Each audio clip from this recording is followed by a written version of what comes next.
He's 22 Watch years the old, kids. has shoulder-length blonde hair, and studies computer science. Hold on. Shoulder. Watch the kids who have Xbox.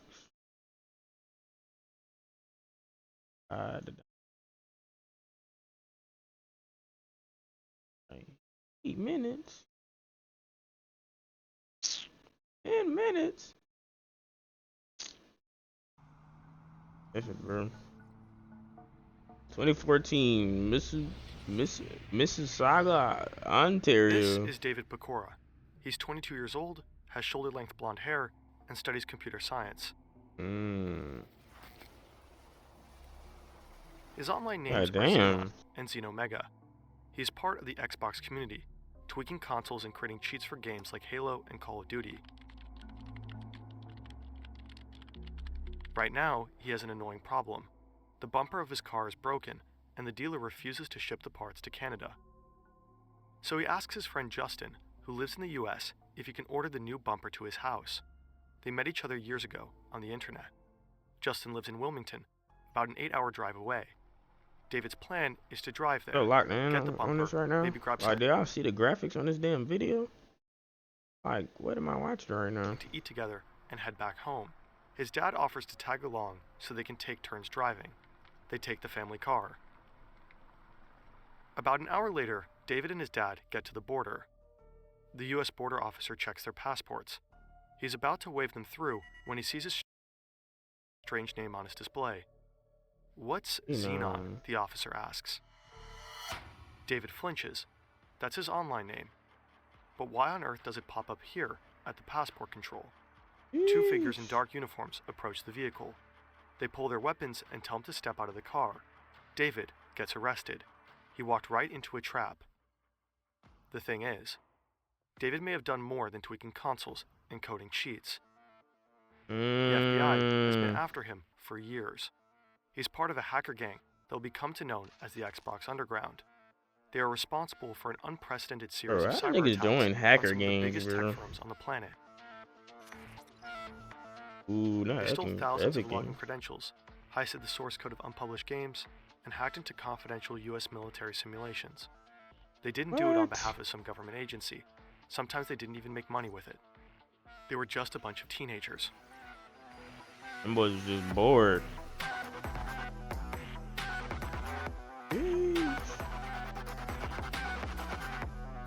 Yeah, graphics on this video is crazy. What the hell is this, AI? A hunt for the Xbox hackers. I ain't gonna lie. The jail time behind hacking, they hate that, bro. Especially when you hack the US government, they hate that junk. Niggas don't play no games. They be trying to send niggas under the jail. This entire story is based on the fabulous Wired article and a double episode of the highly recommendable podcast, Darknet Diaries. You'll find the links in the description. Darknet Diaries. Was always destined to become That's a hacker. what I was supposed to watch. He's still in elementary school when he builds his own little web browser. He simply teaches himself how to code. In 2001, David's world and that of countless other kids changes forever. The OG Xbox is released. For the first time, let me now unveil Xbox. I ain't gonna lie, I never liked Xbox. Marks a technological milestone.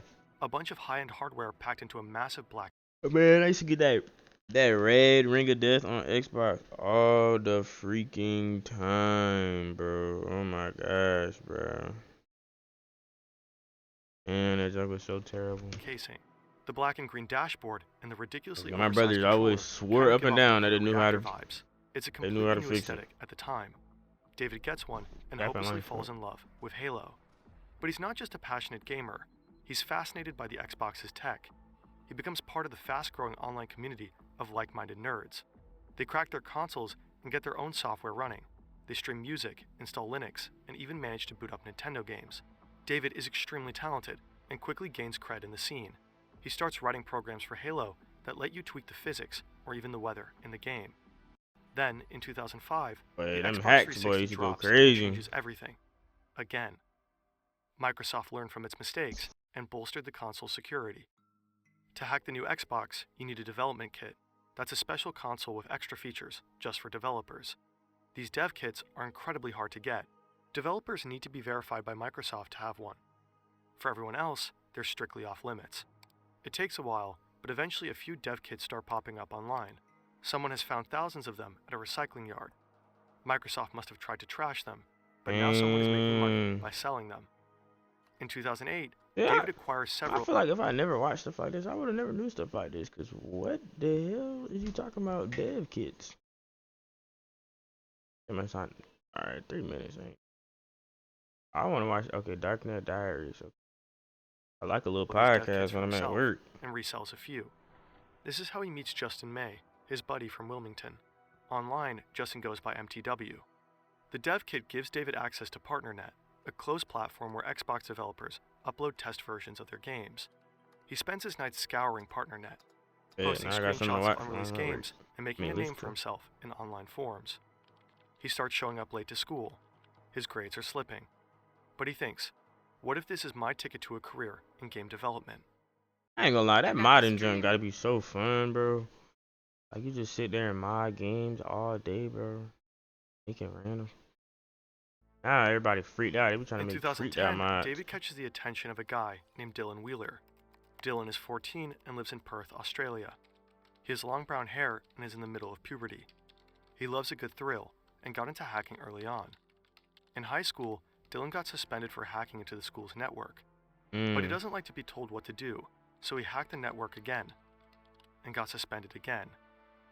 He is fascinated by what David and others are doing with the Xbox and wants in on the action. So he signs up to the Xbox hacking forum. His online moniker is Super Day. That same year, 2010, another Xbox 360 dev kit ends up in the hands of Sanad Nishayawat. Sanad is 24, lives in Washington, New Jersey, and is a true tech enthusiast. He started gaming by 8. By 12, he was taking apart entire consoles. His room is packed with electronics. His desk is covered by a soldering iron, an oscilloscope, and all sorts of electronic parts. He dives into the Xbox scene and calls himself Sonic. Bro, you know how much I used to want to get take apart my Xbox 360 every time I got that red ring? I thought I could really go on that bit and figure out what the hell I'm looking at, honestly. But did I? Why? Because I was sharing them just with my brothers, and I ain't with them always on my. It's an incredibly exciting time for David, Justin, Dylan, Sanad, and many others. PartnerNet is an absolute goldmine. They get to play new games months before their release, completely free of charge. But at some point, they start getting into trouble with real developers on the platform. In 2009, David finds a way to use cheats for the brand new Call of Duty game. He sets up a server and charges users for using his cheats. $100 per 30 minutes. Dang. That nigga was, bro, that's how much hackers get paid, bro. $100 per 30 minutes? So can I just listen to these hosts for free or? I can. Alright. Players can walk through walls and fire without ever missing a shot. The cheat business is a huge success. David quickly makes up to $8,000 a day. I was gonna say. He takes his girlfriend to fancy restaurants and stays in luxury hotels. Activision, the developer behind Call of Duty, catches wind of David's scheme. They send him cease and desist letters and threaten to sue. But David doesn't respond. They're just video games, he thinks. It's not like he's hacking into servers and stealing information. Nah, they take that junk serious. Not yet. The Xbox Underground story is so insane, it would definitely deserve its own website. You know who also deserves their own website? You. A portfolio site is a great way to present yourself. Damn, he just got me with that ad, boy. I'm like, what's going on with them? Of usernames online. Start building your own website for free. What up, boy? Admin 060606. One night, Dylan gets a message from an online friend named GamerFreak1727. It contains a list of usernames and matching email addresses and passwords, all taken from a forum run by game developer Epic Games. At the time, Epic is mostly known for Unreal Tournament and Gears of War. Dylan checks the list. Bro, this whole time I've been playing, well, not this whole time I've been playing, but back then when I used to play Unreal Tournament, it was Epic Games the entire time. List and finds the login credentials of an IT employee at Epic Games. He wonders if that person uses the same password on other sites. He tries to log into the employee's Gmail account, and it works. He combs through the inbox and finds another password, admin060606. It gives him access to an internal network at Epic Games. Dylan sends David a message to tell him about his find. David is hooked. One of the servers are hosting unreleased games. He knows that what they're doing is illegal, so he sets himself some limits. No looking at customer data or credit card information. He's only interested in the games. David and Dylan spend months I didn't even know you could do stuff like that. On the hunt for anything. You can access unreleased games, servers. Right? These boys probably knew about Fortnite. No cap. Interesting. And sure enough, they eventually find something. An early build of Gears of War 3, complete with source code. They can't believe their luck. They're on the verge of playing one of the most anticipated games of the year, months before anyone else. They message Sanad to let him in on their discovery. He has a hacked modem at home that lets him cover up. That's their problem though, bro. They let too many people in, you feel me? Stuff like this, you're supposed to keep to yourself. Let me see where my game at. Okay, 12 seconds. His IP address, so he can download the game without getting I'm caught. hooked though on this. Sanad logs into Epic's network and grabs the files. It's hundreds of gigabytes of data. He stays. Protect your wealth by spending physical gold, not paper money that grows weaker by the He's up all night until the download finally completes. He's too excited to go to sleep. He burns the data onto 8 Blu-rays and mails them to David. He writes the words wedding videos on the package. David receives the package and tries the game. The build is still pretty raw. A lot of the textures are missing. It's not really playable at this stage. David sends the game to the others, including Justin. Just a few days later, the game appears online as a public download. The leak makes headlines everywhere. Last week, Gears of War 3 was leaked on the web. Gears developer Epic Games confirmed that this is not the final build of the game and warned people that downloading the title may actually melt your system.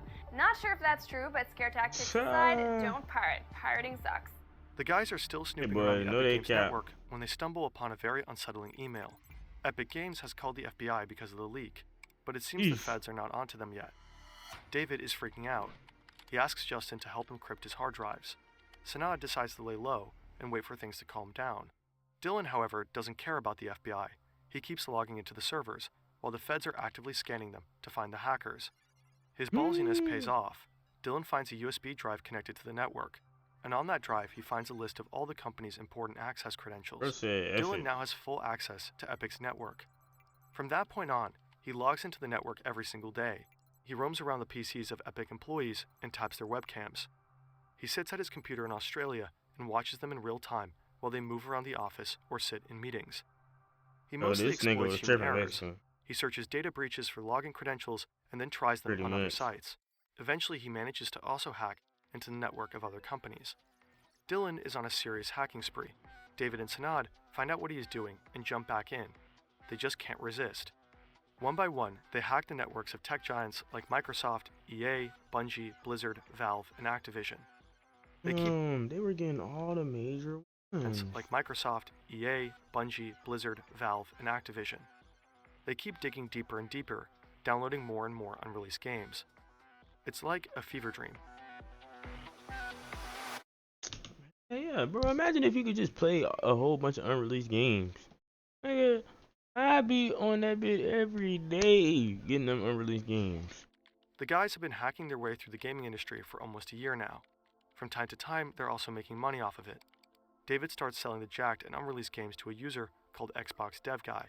The contact is established via Justin. But deep down, they're still just a bunch of gaming fans. They invite their friends over to show their new video games. They never reveal where they get them from. They're a small and tight-knit group, but they can't always keep the excitement to themselves. So every now and then, word gets out to the wider scene. And every time that happens, new people want in on the action. 2 new faces join the group. Austin Alcala is a 16-year-old high school student from Accordsville, Indiana. He's tall, rather shy and reserved. Online, he goes by AA Monkey. The second newbie is Nathan LaRue, an 18-year-old from Bowie, Maryland. His dad works as a diesel mechanic, and his mom is busy homeschooling him. Nathan has written a program to fake FIFA coins and dreams of becoming a proper game developer someday. Online, he calls himself Anime Freak. The group expands their hacking activities. and their virtual break-ins move further They and let too further many away people from in. gaming. AMD, Intel, Disney, Warner Brothers, and Google. Damn, They them end up niggas hack infiltrating Warner the servers Brothers? of almost 25 companies, all of them major corporations. A late summer evening in 2012, Them boys took it Austin too far. and Nathan are poking around the servers of Zombie Studios, a developer known for war games like the Spec Ops series. They discover a tunnel that leads them straight to a US military server. The drives host a new game Zombie Studios is working on, ITSHBHSK, Apache Simulator, a flight simulator commissioned by the US Department of Defense. They hesitate. This is bigger than anything they have found so far. Yeah, see? And That's where you mess up at. Never mess with the US government, bro. Them niggas don't play about that secrecy. That's the much folks that more don't play about dangerous. their secrecy. For real. Curiosity ends up getting the best of them, and they download the game. The group Get is my at its game peak. done, speaking They've of. been active for over 2 years. They've gone places no one else could. David, Dylan, Sanad, Austin, and Nathan have become the core of the group. Others are loosely involved in individual hacks. Altogether, there are almost a Make dozen sure, strong bro. now. They're aware that everything that they have I done gotta delete could the already game for land them another in game. jail. But they just can't stop. They joke about what they would call their gang in prison. Xbox Underground sounds pretty badass, they think. They laugh at the idea, but not for much longer. Nah, them boys really finna go to jail now. Justin, Ringo. aka MTW, was an early member of the group. He met David when he bought the Xbox 360 dev kit from him a few years ahead of the Epic Games hack. Justin was directly involved in many of their operations.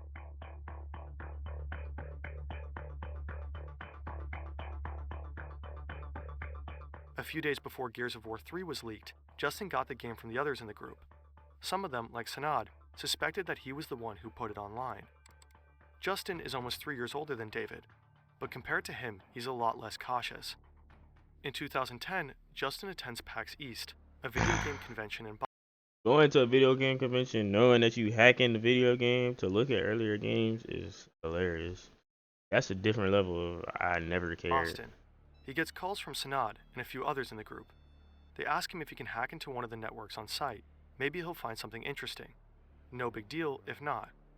Justin gives it a try, but doesn't find a breach to exploit. The network is too secure. He's not ready to give it up, though. He walks around the convention center and finds the stand of a small developer called Atomic Games. They're showcasing a new shooter called Breach. Justin waits until one of the employees heads to the bathroom. Then he sneaks behind the stand and secretly tries to download the game onto his laptop. But the employee comes back sooner than expected. At just 14 megabytes, Justin has to cancel the download and make a run for it. 2 Atomic employees chase after him and quickly catch him. They take him to the police. During the arrest, Justin tries to bribe the officers. He offers them. This nigga Justin was tripping out.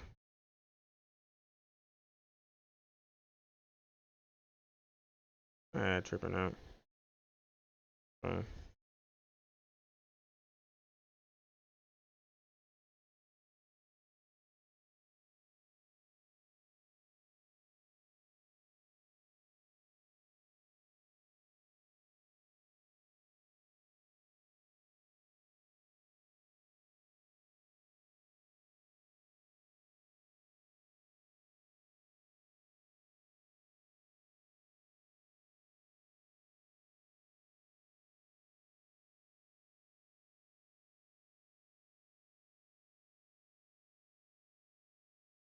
Alright. $100 if they let him go.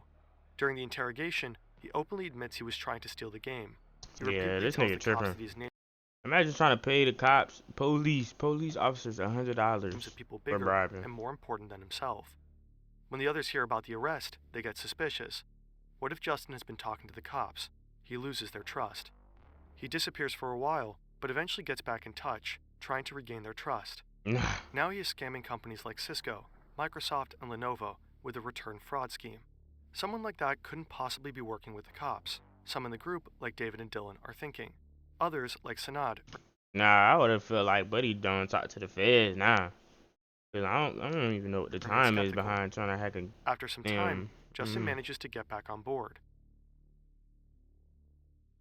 Back to August 2012, David and Dylan are poking around Microsoft servers. They come across a folder that seems pretty well protected. Looks like only a few developers have access to it. Maybe the company is working on some super secret project, they think. Hold on.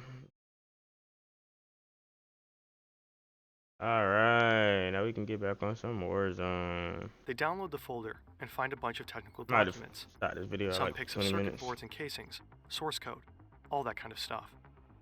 They wonder what all of this could be for, and they quickly piece it together. First-time business owner. Bro, There's a lot to come learn, on. and having Taylor along with me. And then it just made me skip the video. Is that my sign to just hop back on the game or what, chat? And then they restart my video too, bruh. This is bigger than anything they have found so far, and much more dangerous. Build the console themselves. All parts seem to be available on the market. Wait, The go back. Xbox One, Xbox, and they quickly piece it together. They found the plans for the upcoming Xbox console, codenamed Durango. They found the plans for Xbox One before that It'll bit later was be even called the out. Xbox One. They ponder what to do with the plans. They could sell them to others, or they could try to build the console themselves. All parts seem to be available on the market. They order the parts online and Yo, these niggas found the plans to Xbox One and decided, you know what? I'm just gonna build the Xbox One myself and have early access. have everything shipped to Nathan's house. He volunteers to assemble the gaming console, and it works. The group now has a working prototype of the new Xbox, but no games to test it with, so they decide to sell it. They find a buyer in the Seychelles who is willing to pay $5,000. The buyer transfers the money, and the group discusses who is going to ship the console to him. Yeah, cause that's some dangerous junk. I feel like, boy, they looking at me. I just hacked Microsoft. I built a console before they Justin did. steps up. He offers to take it to I the ain't post saying that office. bit on The nobody. group agrees. Perfect. Justin drives from Delaware to Bowie, about a 2-hour ride, and picks up the console at Nathan's place. But the package never makes it to the Seychelles. They start to get nervous. What if the FBI has intercepted the package? After the sale falls through, Dylan decides to upload the pictures of their prototype online, Tripping, just to see bro. what happens. He doesn't consult with the others. That means the Xbox prototype is now seemingly publicly up for auction on eBay. Tripping, By bro. now, Dylan is already known for his impulsive actions. In early 2012, he got drunk, called Epic Games, and confessed to hacking their servers. He explained to the employees over the phone how he did it and asked for a poster as a reward. He actually got one. This time, things get even worse. The eBay auction goes viral. In no time, bids reach over $20,000.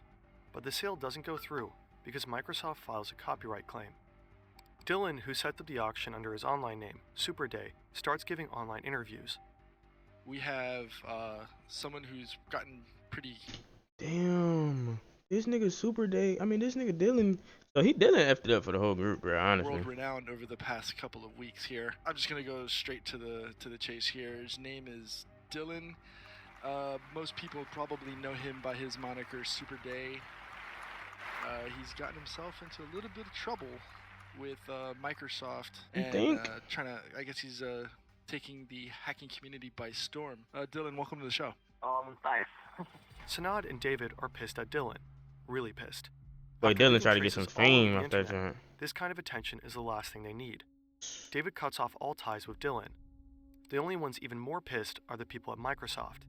The investigation picks up speed. Just weeks after the auction, the FBI raids Nathan's, aka Anime Freak's, house and arrest him. Sanad Nishayawat, aka Sonic, tries to distance himself from the group, but his house gets raided too. He sends a copy of the search warrant to others in the group, including Dylan. Raiding Dylan niggas' then houses. posts the name of the agents who raided Sanad's house online. Damn, Dylan is the definition of a crash out. Here are the officers involved in my friend's arrest. I will make sure justice is served. Of course, those are fake names, but still. He publicly threatens to send hitmen after them, a statement he later regrets. In February 2013, Dylan Wheeler, also known as Superday, is finally arrested by Australian I authorities. want to see what they actually look like, bro. Austin has learned from Nathan how to fake FIFA coins and turned it into a business. Justin is involved in scams of his own. Both of them lay low for a while. David also keeps a low profile in Canada after he learns about the string of arrests. I think that boy's safest, because Canada, boy, them safe. I want to see what these boys actually look like, though.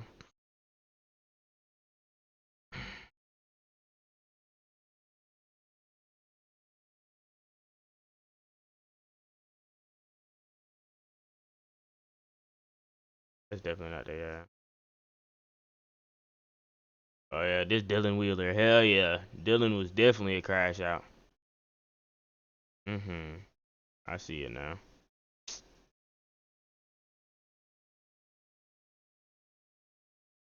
That boy definitely a crash out. But let's go back on some Call of Duty. Back on that Call of Duty.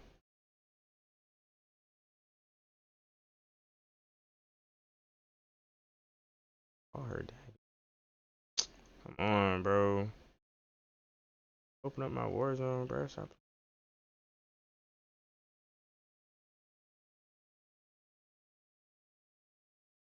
Did it not download?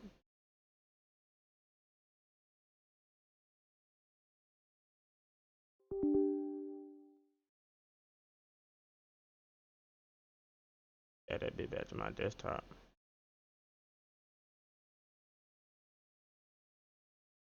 That jump went right back in the place it was. You know where home at? You know what I'm saying? You know where home is, girl.